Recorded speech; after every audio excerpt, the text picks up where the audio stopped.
Hello everyone, welcome back to my channel. আমি SSC GD 2026 পরীক্ষাকে target করে সম্পূর্ণ সিলেবাস ভিত্তিক জিকে মক টেস্ট সিরিজ শুরু করেছি। আজ আমরা নিয়ে এসেছি মক টেস্ট 3, যেখানে থাকবে 20টি গুরুত্বপূর্ণ প্রশ্ন। এর আগে আমরা অলরেডি দুটো মক টেস্ট কমপ্লিট করেছি। যারা আগের ক্লাসগুলো দেখোনি তারা অবশ্যই দেখে নেও, কারণ প্রতিটি প্রশ্নের পরীক্ষার জন্য খুবই গুরুত্বপূর্ণ। তো চলো শুরু করা যাক আজকের মক টেস্ট। আজকের প্রথম প্রশ্ন হচ্ছে, মানবদেহে শ্বাস প্রশ্বাস, হৃদস্পন্দন এবং রক্তচাপ নিয়ন্ত্রণের মতো অনৈচ্ছিক কাজগুলো মস্তিষ্কের কোন অংশ দ্বারা প্রধানত নিয়ন্ত্রিত হয়? এর সঠিক অ্যান্সার হবে অপশন ডি, মেডুলা অবলঙ্গাটা। আমাদের মস্তিষ্কের এই অংশটি মেরুদণ্ডের সাথে যুক্ত থাকে এবং এটি আমাদের ইচ্ছার বাইরে যে কাজগুলো হয়, যেমন শ্বাস নেওয়া, হজম হওয়া এবং হৃদস্পন্দন, সেগুলো নিয়ন্ত্রণ করে। 2 নম্বর প্রশ্ন হচ্ছে, ভারতীয় সংবিধানের কোন ধারায় রাজ্যগুলিতে আইনসভা গঠনের বিধান রয়েছে? ভারতীয় সংবিধানের কোন ধারায় রাজ্যগুলিতে আইনসভা গঠনের বিধান রয়েছে? এর সঠিক অ্যান্সার হবে অপশন ডি, 168 নাম্বার ধারাতে। এই ধারায় বলা হয়েছে যে প্রতিটি রাজ্যের একটি নিজস্ব আইনসভা থাকবে। কিছু রাজ্যে এই আইনসভা দ্বিকক্ষ বিশিষ্ট হয়, আবার কিছু রাজ্যে এক কক্ষ বিশিষ্ট হয়। 3 নম্বর প্রশ্ন হচ্ছে, 2025 সালে বিকশিত ভার্গবাস্ত্র সিস্টেমের প্রাথমিক উদ্দেশ্য কি? 2025 সালে বিকশিত ভার্গবাস্ত্র সিস্টেমের প্রাথমিক উদ্দেশ্য কি? এর সঠিক অ্যান্সার হচ্ছে অপশন বি, শত্রু ড্রোন এবং ড্রোন ঝাঁক শনাক্ত এবং ধ্বংস করা। ভার্গবাস্ত্র হলো ভারতের সম্পূর্ণ নিজস্ব প্রযুক্তিতে তৈরি একটি অ্যান্টি ড্রোন সিস্টেম।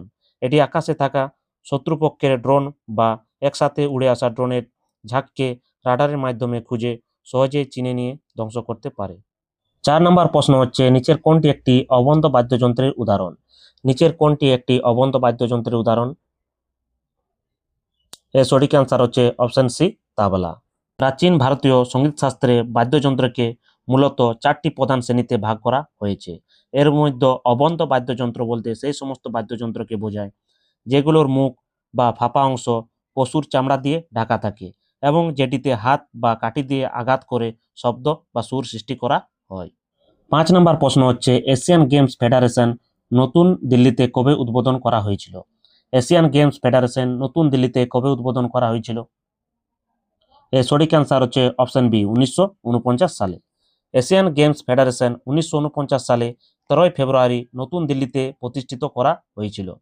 এবং এখান থেকে আরেকটি গুরুত্বপূর্ণ প্রশ্ন আসে যে প্রথম এশিয়ান গেমস কোথায় এবং কবে অনুষ্ঠিত হয়েছিল? এর সঠিক অ্যান্সার হবে 1951 সালে নতুন দিল্লিতে। 6 নম্বর প্রশ্ন হচ্ছে, হিমালয় পর্বতমালা কোন দুটি টেকটনিক প্লেটের সংঘর্ষের ফলে সৃষ্টি হয়েছে? হিমালয় পর্বতমালা কোন দুটি টেকটনিক প্লেটের সংঘর্ষের ফলে সৃষ্টি হয়েছে? এর সঠিক অ্যান্সার হচ্ছে অপশন বি, ইউরেশীয় প্লেট এবং ইন্দো অস্ট্রেলীয় বা ভারতীয় প্লেট। হিমালয় সৃষ্টির মূল কারণ হচ্ছে পাত সংস্থান তত্ত্ব।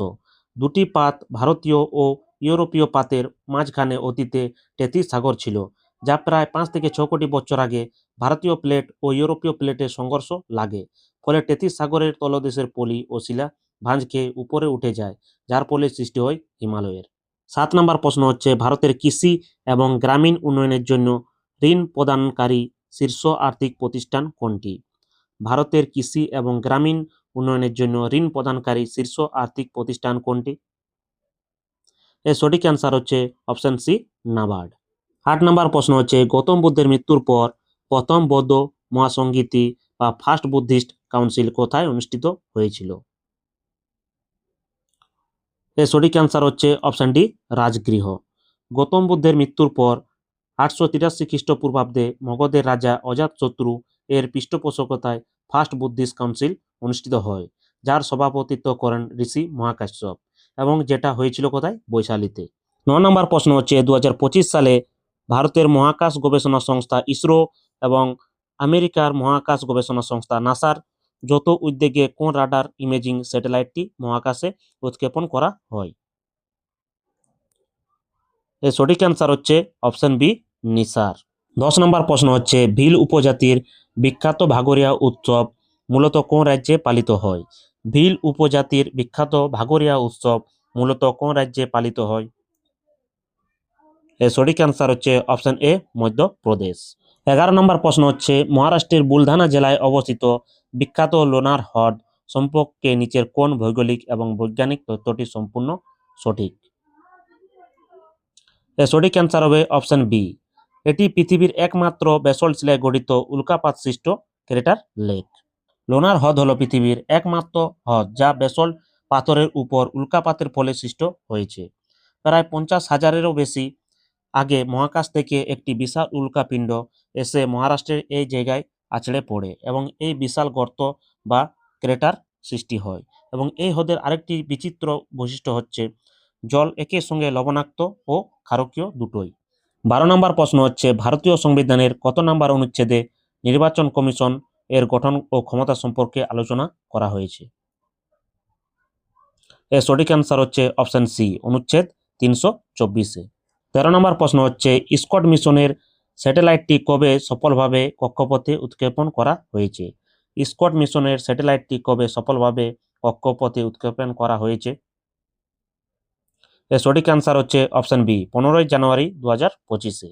14 নম্বর প্রশ্ন হচ্ছে 1964 সালের কোন ঐতিহাসিক যুদ্ধের পর ইংরেজ East India Company Bangla, Bihar ও ওড়িশার দেওয়ানি লাভ করে?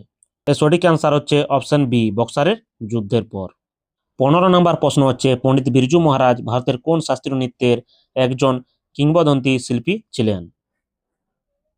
এর সঠিক অ্যান্সার হচ্ছে অপশন সি, কত্থক। 16 নম্বর প্রশ্নটি হচ্ছে নিচের কোন অর্থনৈতিক কার্যকলাপটি প্রাথমিক খাতের বা প্রাইমারি সেক্টরের অন্তর্ভুক্ত নয়? এর সঠিক অ্যান্সার হচ্ছে অপশন ডি, ব্যাংকিং সেবা। অর্থনীতিতে প্রাথমিক খাত বা প্রাইমারি সেক্টর বলতে বোঝায় যেগুলো সরাসরি প্রাকৃতির উপর নির্ভরশীল, যেমন কৃষিকাজ, পশুপালন, মাছ ধরা বা খনি থেকে সম্পদ তোলা। কিন্তু ব্যাংকিং হলো একটি পরিষেবা, তাই এটি তৃতীয় খাত বা টার্সিয়ারি সেক্টরের অন্তর্ভুক্ত। 17 নম্বর প্রশ্ন হচ্ছে ভারত এবং চীনের মধ্যে অবস্থিত আন্তর্জাতিক সীমারেখাকে কি বলা হয়? ভারত ও চীনের মধ্যে যে বর্ডার রয়েছে তাকে কি বলা হয়? তাকে বলা হয় ম্যাকমোহন লাইন, যেটা 1914 সালে সিমলা চুক্তির মাধ্যমে এই সীমারেখা নির্ধারিত করা হয়। 18 নম্বর প্রশ্ন হচ্ছে 2025 সালে বিশ্ব পরিবেশ দিবস এর গ্লোবাল হোস্ট বা আয়োজক দেশ কোনটি ছিল? এর সঠিক অ্যান্সার হচ্ছে অপশন এ, দক্ষিণ কোরিয়া। 19 নম্বর প্রশ্ন হচ্ছে ইউনেস্কো এর সদর দপ্তর নিচের কোন শহরে অবস্থিত? ইউনেস্কো এর সদর দপ্তর কোথায় অবস্থিত? এর সঠিক অ্যান্সার হচ্ছে ফ্রান্সের রাজধানী প্যারিসে। 20 নম্বর বা শেষ প্রশ্নটি হচ্ছে রঞ্জি ট্রফি এবং ইরানি ট্রফি ভারতের কোন খেলার সাথে যুক্ত?